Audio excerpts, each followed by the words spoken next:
Welcome back students. आप देख रहे हैं कामरान डिजिटल स्टडी। दोस्तों, आज हम लोग प्ले द प्रपोजल का पार्ट 3 पढ़ेंगे और उसका सिंपल लैंग्वेज में मतलब समझेंगे। पार्ट 1 और 2 के लिंक्स डिस्क्रिप्शन और कमेंट बॉक्स में दिए हुए हैं, आप चाहें तो चेक कर सकते हैं।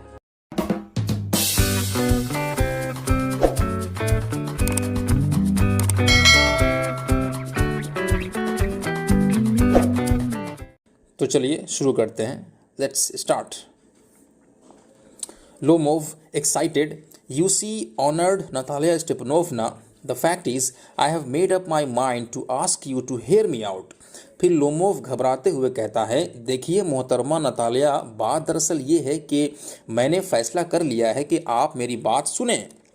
Of course, you will be surprised and perhaps even angry. मेरी बात सुनकर के यकीनन आपको हैरानी होगी और शायद आप गुस्सा भी हो सकती हैं। But aside, it's awfully cold. लेकिन साइड में घूम करके बोलता है, बहुत ठंड है।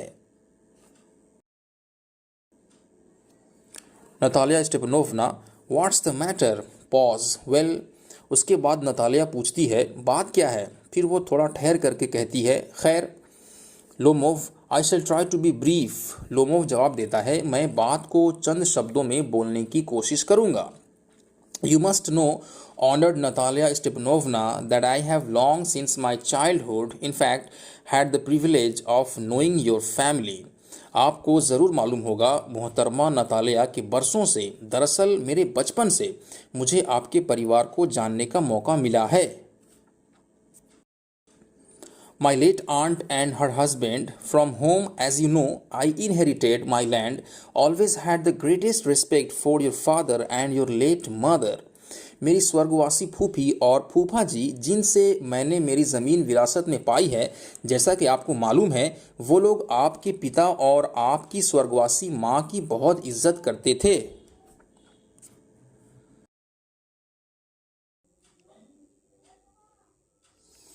The Lomovs and the Chubukovs have always had the most friendly and I might almost say the most affectionate regard for each other. फिर लोमोव कहता है कि लोमोव्स और चुबुकोव्स हमेशा से एक दूसरे के दोस्त रहे हैं और मुझे ये कहना चाहिए कि लोमोव्स और चुबुकोव्स के बीच हमेशा एक दूसरे के लिए प्यार मोहब्बत रहा है। And as you know, my land is a near neighbor of yours. और जैसा कि आप जानती हैं, मेरी ज़मीन आपकी ज़मीन के पास है। You will remember that my oxen meadows touch your birchwoods. और आपको याद होगा कि मेरे ऑक्सन मेडोज आपके बर्चवुड से सटे हुए हैं। दोस्तों, ऑक्सन मेडोज का मतलब है घास का मैदान जिसमें मवेशी वगैरह चरते हैं, और बर्चवुड का मतलब होगा सनूबर के दरख्तों का जंगल। यहीं से दोनों के बीच झगड़ा शुरू होता है। Natalia Stepanovna, excuse my interrupting you. Natalia Lomov से कहती है, माफ़ कीजिएगा, मैं आपको बीच में टोक रही हूँ। You say my oxen meadows, but are they yours? आप कह रहे हैं मेरे ऑक्सन मेडोज, लेकिन क्या वो आपके हैं? Lomov, yes mine. लोमोव जवाब देता है, हाँ मेरे हैं।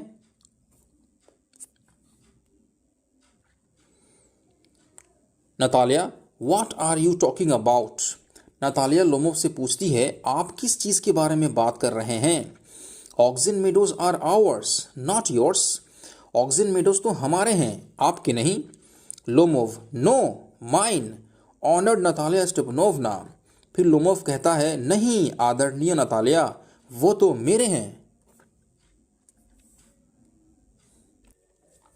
Natalia, well I never knew that before. खैर, मुझे तो ये बात पहले कभी मालूम ही नहीं था। How do you make that out? आपको ऐसा कैसे लगता है?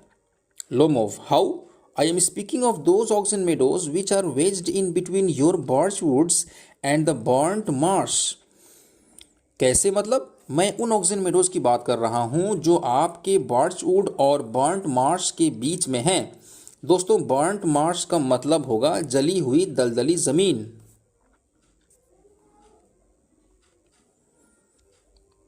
Natalia, yes yes they are ours. हाँ हाँ, वो तो हमारे हैं।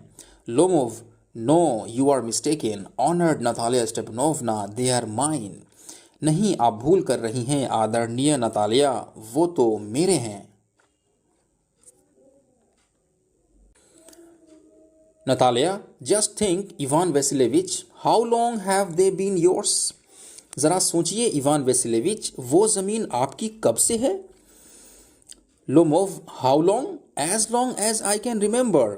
कब से है मतलब जब से मुझे याद है तब से वो जमीन मेरी है. Natalia, really you won't get me to believe that. सच में आप मुझे इस बात पे यकीन नहीं दिला सकते.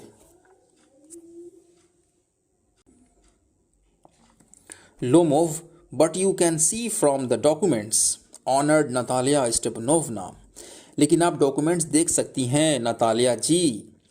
Oxen meadows, it's true, were once the subject of dispute, but now everybody knows that they are mine.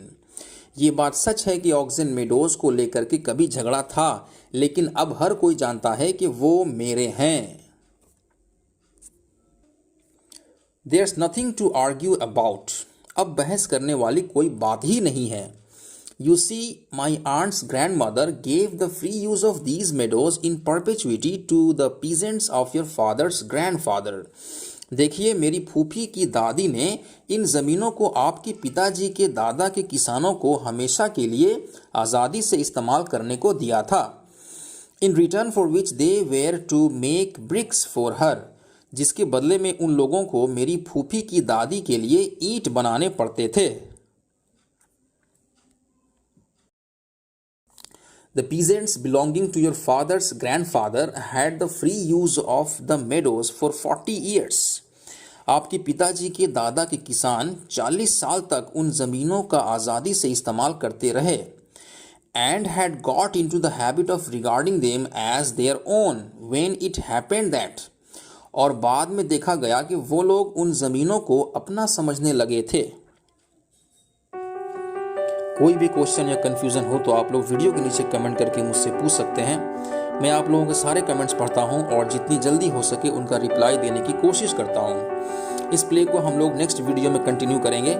उसका लिंक मैं डिस्क्रिप्शन और कमेंट बॉक्स में दे दूंगा, आप लोग चेक कर लीजिएगा. See you in the next video. जय हिंद, जय भारत.